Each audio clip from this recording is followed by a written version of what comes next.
अब तो ये हमारे देश के 74वें सबसे अमीर इंसान हैं, लेकिन शुरू में मोबाइल पेमेंट स्टार्ट करने के बावजूद बड़ी समस्या आ रही थी। समस्या क्या थी कि बार बार ओटीपी ओटीपी ओटीपी ओटीपी या फिर user ID login user ID login user ID login user ID, ये मल्टीपल टाइम्स हर पेमेंट पे इतने झंझट से छुटकारा पाने के लिए अलीबाबा से इंस्पायर होके प्री लोडेड वॉलेट का सिस्टम शुरू किया।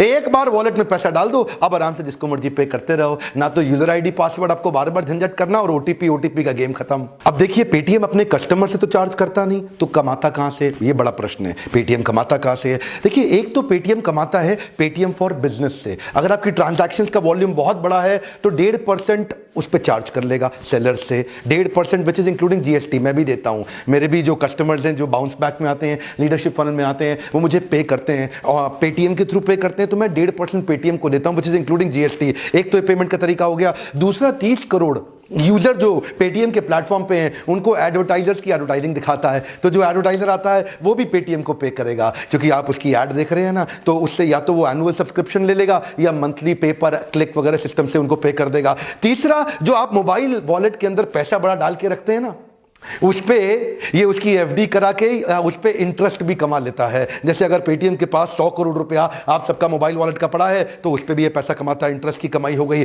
और चौथा, पेटीएम के प्लेटफॉर्म पे जितने भी लोग आ रहे हैं उनको तो सर्विस फ्री में देगा, पर उनको क्रॉस सेल और अपसेल करेगा अपने बाकी प्रोडक्ट पे, क्योंकि पेटीएम और भी कई चीजें कर रहा है। ई कॉमर्स प्लेटफॉर्म पे आ गया, अब इतने सारे प्रोडक्ट लाइन बिल्ड कर रहा है, एक सर्विस फ्री दे रहा है जिसपे सारी जनता आ रही है, बाकियों के लिए उनसे चार्ज कर रहा है। तो धीरे धीरे इतनी जनता बिल्ड कर ली, और मॉडल क्या है? जिसके पास जनता है उसकी दुनिया सुनता है। अच्छा, और आपके मन में ना एक प्रश्न आना चाहिए कि पेटीएम अपने कॉम्पिटिटर से इतना आगे कैसे निकल गया।